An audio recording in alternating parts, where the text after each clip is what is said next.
Somebody asked me a big question, or a good question. Can my dogs get along?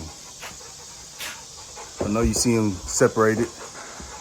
You see them, they got their own kennels, their own spaces. I do that because I like for them to feel comfortable and confident on their own and not rely on direction or their habits or another dog dictate how they respond or react. Got dog hair in my face, how they respond and how they react to things. So I do that to keep them separate, let them be their own king of their own castle.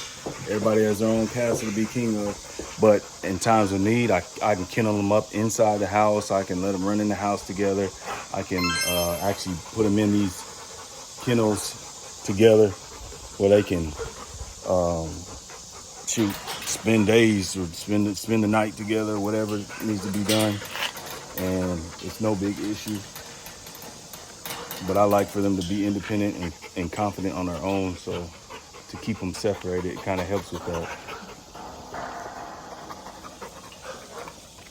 Good dogs, ain't that right, Sherry? You see, I get along with everybody. Yep. Although I do have one who does not get along with some of them. She gets along with others, but mostly Bobo and Mabo, but other than that, and then Rig, but she does not get along with her brother, her same age brother. So that's just because she's high drive and she's a very much wants to be in control, wants to be an alpha, she wants to call the shots. And so, but she knows she can't do that with mom and dad. She knows that's a losing battle. So there it is. There's some of the dogs right there. Reason why they're separated. The reason sometimes you may see them together, you may not. It's really just because I want them to be confident on their own. And then when they focus better. If I'm talking to them, if I'm teaching them something, if I'm spending time with them, it's a lot easier to pull one out at a time or take one in, or even just go inside the kennel, teach one how to obey commands by itself, than him just by default kind of learn from something from someone else, or they're playing around too much and not focusing. So I want them to focus on me. I want them to really love me, to be close to me, be a companion to me. So that's why I like to separate them like this.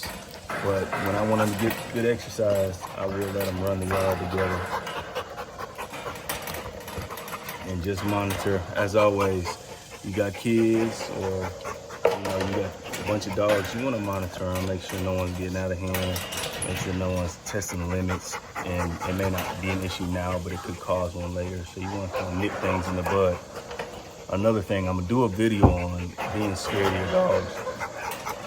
A lot of people are scared of their dogs, and that result, you can tell by the behavior of the dog. He knows that he has you on the ropes, he has you on your heels, kind of got you backed up a little bit. He may not press it all the way, but when he needs to or wants to, he'll definitely do it. So guys, stay tuned for that video. I'm gonna get some good examples using Bobo on how a dominant dog can be intimidating, but by nature and by sound, they're really just communicating with you. And if you learn their language and speak a language that they can understand, you don't have nothing to worry about. So there it is. Stay tuned. Appreciate you guys. Get with me.